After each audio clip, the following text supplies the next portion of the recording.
میرے حضور کی تو کوئی بہن نہیں تھی، در یتیم ہے، لیکن جب حضرت حلیمہ سعدیہ کے ہاں حضور گئے تو وہاں حضور کی ایک رضائی بہن کا تذکرہ ملتا ہے جو حضور کو لوریاں دیتی تھی، نام شیمہ تھا۔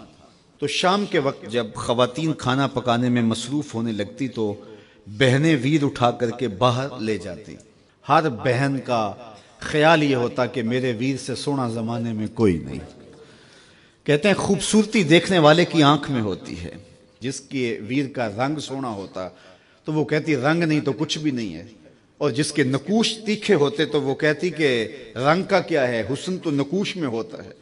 جس کی آنکھیں خوبصورت ہوتی وہ کہتی میرے ویر کی جھیل جیسی آنکھیں تو دیکھو۔ اب یہی بنو سعد کے محلے میں ہوتا، بچیاں اپنے ویر اٹھا کے لے آتی، ایک کہتی میرے ویر ورگا کوئی نہیں، دوسری کہتی میرے ویر جیسا نہیں، اتنے میں حضرت شیمہ اپنا ویر محمد اٹھا کے لے آتے اور دور سے ہی کہتی نہیں میرا ویر بھی آ گیا، تو سب کے سر جھک جاتے، کہتی نہیں شیمہ تیرے ویر کا مقابلہ تو نہیں نا، ہم تو آپس میں بات کر رہی ہیں۔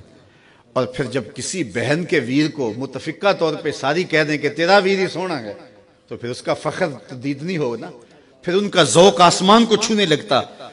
ابن حشام سیرت کی سب سے پہلی کتاب، اس میں یہ واقعہ لکھا ہے کہ پھر حضرت شیمہ حضور کو اپنی آغوش میں لے کے سمیٹتی اور پھر چومتی اور پھر وہ لوری دیتی، اور وہ لوری کے لفظ بھی لکھے ہیں، ربنا ابق لنا محمدا حتی اراہ یافعا و امردا، اللہ میرے ویر محمد کو سلامت رکھنا۔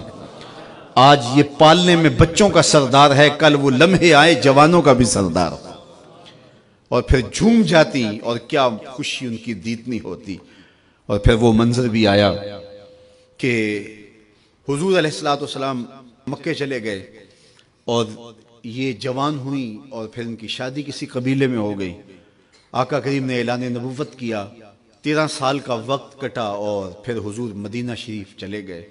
جب غزوات کا سلسلہ شروع ہوا تو جس قبیلے میں شیمہ کا نکاح ہوا تھا اس قبیلے میں مسلمانوں کے ساتھ ٹکراؤ ہوا تو اللہ نے مسلمانوں کو فتح عطا کر دی۔ تو اس قبیلے کے لوگ قیدی ہو کے حضور علیہ السلام کے غلاموں کے ہاتھوں گرفتار ہیں۔ تو یہ اپنے قیدیوں کو چھڑانے کے لیے قبیلے کے سردار ایک ایک گھر سے فدیے کے لیے رقم جمع کر رہے ہیں۔ چلتے چلتے شیمہ کے گھر بھی پہنچے جو کہ ایک عمر کا حصہ گزار چکی تھی، اور جا کے کہا کہ اتنا حصہ آپ کا بھی آتا ہے۔ کہا کس لیے؟ کہا وہ جو لڑائی ہوئی ہے اتنے ہمارے بندے گرفتار ہو گئے ہیں تو ان کو چھڑانا ہے۔ تو چلتے چلتے باتوں میں کسی کے لبوں پہ حضور کا نام آ گیا تو شیمہ نے کہا اچھا انہوں نے تمہارے لوگ پکڑے؟ کہا ہاں۔ تو کہا پھر تم رقم اکٹھی نہ کرو، مجھے ساتھ لے چلو۔ انہوں نے کہا تجھے ساتھ لے چلیں؟ کہا تم نہیں جانتی وہ میرا ویر لگتا ہے، وہ میرا بھائی لگتا ہے۔ قوم کے سرداروں کے ساتھ حضرت شیمہ حضور کے نوری خیموں کی جانب جا رہی ہیں اور صحابہ ننگی تلواروں سے پہرا دے رہے۔ یہ مکی دور تو تھا نہیں، یہ مدنی دور تھا۔ اور شیمہ قوم کے سرداروں کے لے کے جب آگے بڑھنے لگی نا تو صحابہ نے تلواریں سونت دی، رک جا اے دیہاتی عورت، جانتے نہیں آگے کوچہ رسول ہے، آگے بغیر اذن کے جبریل بھی نہیں جا سکتے، تم کون ہو؟ تو شیمہ نے جو لفظ کہے وہ لفظ لیے، اس نے کہا خلو سبیلی وَعَلَمُوا اَنَا اُخْتُ نَبِيِّكُمْ، میری راہیں چھوڑ دو، تم جانتے نہیں میں تمہارے نبی کی باجی لگتی ہوں۔ تلواریں جھک گئیں، آنکھوں پر پلکوں کی چلمنے آ گئے، راستہ چھوڑ دیا۔ حضور کے خیمہ نوری میں داخل ہوئی تو حضور نے دیکھا، پہچان لیا، اٹھ کے کھڑے ہو گئے۔ فرمایا بہن کیسے آنا ہوا؟